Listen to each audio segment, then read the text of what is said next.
Cerule products do not cure or heal any medical conditions. While we have clinical trials that prove the efficacy of our products, we do not make any claims that they cure or heal any medical conditions. And today, we're going to talk about a remarkable product from Cerule, because all our products are remarkable, but we're going to go more into our Plasmaflo product. And so, first of all, welcome to the webinar, Linda Hoggard. Yes, thank you, Ian Davies. So, you're an expert at this, Linda, and you're just so good at explaining it. So maybe you can talk about our microcirculation and plasma flow, and why is it so important in general for our adult stem cells? Yeah, for sure. So you're correct, Ian. Microcirculation is extremely important. And it's something as a naturopath, even before my time with Cerule and the products, that we're always looking at people's health of their microcirculation. Because, people would say to me, wow, you look so healthy, Linda, and they look at your skin and it's glowing. And one thing I often remind people is that, that good glowing skin and that ability to look really well and healthy actually has a huge amount to do with your microcirculation. So you can see on the slide here that we've got a picture that zoomed down into the microcirculation. So this is our blood flow coming from the heart out into the body. And the blood flow is extremely important because this is how we get oxygen and nutrition to our cells.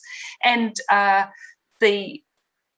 the venules bringing the blood flow back to the heart. This is how we remove carbon dioxide and the byproducts of our cells living from a day-to-day basis, getting their byproducts and everything removed from our body. So the microcirculation is extremely important.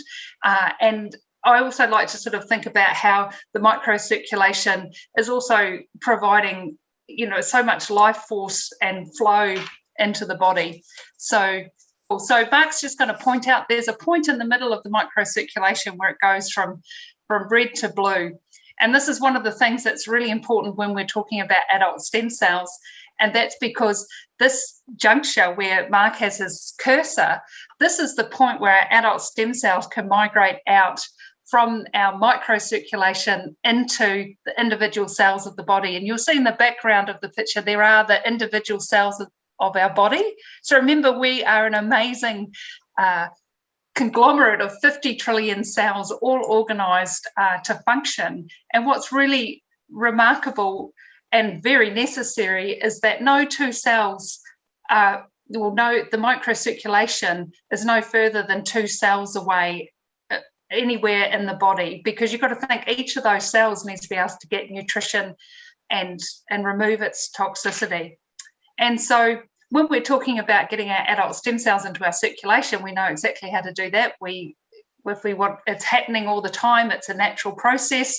And in order to increase that process, of course, we can take our amazing Stem Enhance Ultra. So once we've got our stem cells into our circulation into the circulation, they need to be able to migrate out into the body at that cellular level. And that point is that juncture between the capillary and the venules. There's actually a slight backwash there, but if you imagine a river coming into the ocean, there's a slight backwash there. And the scientists talk about how there's just enough time in order for the compounds that have been released to attract stem cells to affect the receptors on the stem cells so that the stem cell can adhere to the blood vessel wall and actually migrate in from the circulation into the body at that cellular level. So the microcirculation is extremely important when we're talking about stem cells. Now, Linda, a lot of people get inflammation and oxidation. So how does inflammation and oxidation affect our circulation? Actually, it affects it significantly. So inflammation and oxidation, I like to remind people, are actual chemical compounds. They're physical things. And as they build up in our blood, they have an effect. And one of the things they do is that they pull out small amounts of fibrin. So you can see on the screen here with the red blood cells, this is an example of of how oxidation and inflammation can lead to a substance called fibrin. And so that's a picture of fibrin. And fibrin's an extremely important thing. When we actually hurt ourselves, cut ourselves, we get whole processes that create masses of fibrin, and that creates blood clots. And of course, it's very necessary. But when we have levels of inflammation and oxidation in the blood, it actually taps on the fibrinogen in the blood, and it pulls out parts of the fibrin. So we don't go into clotting effects, but it's very easy for the fibrin masses to be this size here, where they're binding up sort of 20, 50 plus red blood cells. So one of the things about our microcirculation is that it's only one red blood cell thick. So even though these fibrin masses are absolutely microscopic and they're not enough to create clotting, they're enough to affect our microcirculation. And so when we start talking about adult stem cells and being able to get them to move into the body in the microcirculation, it's extremely important that that circulation is open and that we have able to clear out the fibrin from the microcirculation. And it's not just for our adult stem cells, it's for the vitality of our body, so that our blood can go all the way right to the top of our brain and all the way to the bottom of our feet and through to our hands and provide all that life force. Yeah, microcirculation really is so important. So can you tell us, what are the symptoms of poor microcirculation? So I guess, straight away, most people would think about cold hands and feet, maybe cold noses and ears. And when you think about how the blood flow has that warmth to it, that warmth is coming all the way through our body. So the first thing, looking at numbness, cold, tingling in our hands and feet.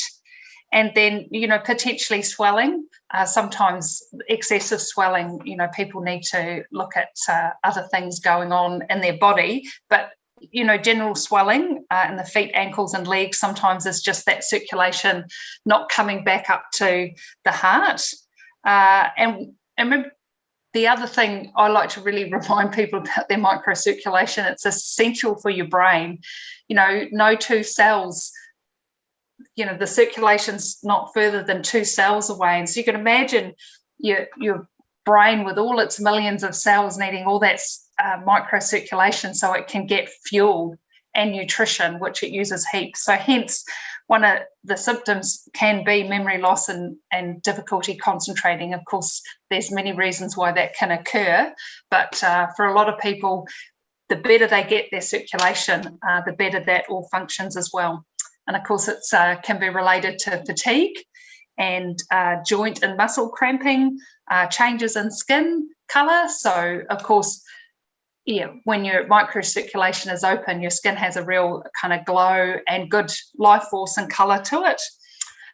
And one of the symptoms, particularly as we get older, is cuts and sores not healing on our feet and legs and being prone to ulceration.